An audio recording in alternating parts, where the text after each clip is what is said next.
আমি যে আপনাদের বলি ছোট ছোট ট্রিক্স অ্যাপ্লাই করতে, ছোট ছোট ট্রিক্স বলতে এই যে দেখেন মার্কেট এই ক্যান্ডেলটা যখন এই পর্যন্ত চলে আসছে, আমার লেভেল কিন্তু এটা, কিন্তু মার্কেট এই ক্যান্ডেল এই পর্যন্ত চলে আসছে, কিন্তু আমার টাইম ছিল না 30 সেকেন্ডের পরে কিন্তু মার্কেট এই জায়গায় আসছে, কিন্তু আমি তারপরেও আগেই এন্ট্রি নিয়ে রাখছি।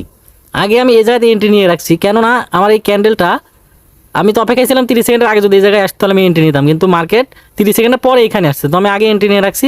আমি জানি এই লেভেলের নিচে ক্যান্ডেল ক্লোজ দিবে, সো পরবর্তী ক্যান্ডেলটা যতই ঘষাঘষি করুক, যতই ঘষা মাজা করুক, আমার এই এন্ট্রির নিচে এসে ক্লোজ দিবে। তো এই যে এরকম ছোটো ছোটো ট্রিক্স, এই ছোটো ছোটো ট্রিক্সগুলো আপনাকে অ্যাপ্লাই করতে হবে। এগুলো আপনি একদিনে পাবেন, এগুলো আপনাকে প্রচুর পরিমাণে প্র্যাকটিস করতে হবে। এরা এই এন্ট্রির নিচে এসে ক্লোজ দিবে, লাস্ট সেকেন্ড এসেও এন্ট্রির নিচেই ক্লোজ দিবে, কারণ ওই পর্যন্ত মার্কেট থাকবে না।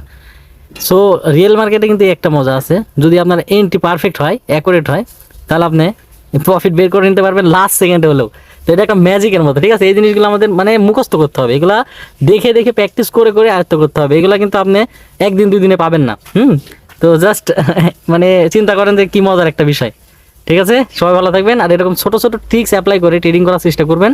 এই লেভেলগুলো মুখস্থ করবেন, প্রাইসগুলো মুখস্থ করবেন, তাহলে ইনশাল্লাহ এখান থেকে ভালো পরিমাণে প্রফিট বের করে নিয়ে আসতে পারবেন, এতটুকু গ্যারান্টি। ঠিক আছে, সবাই ভালো থাকবেন, আল্লাহ।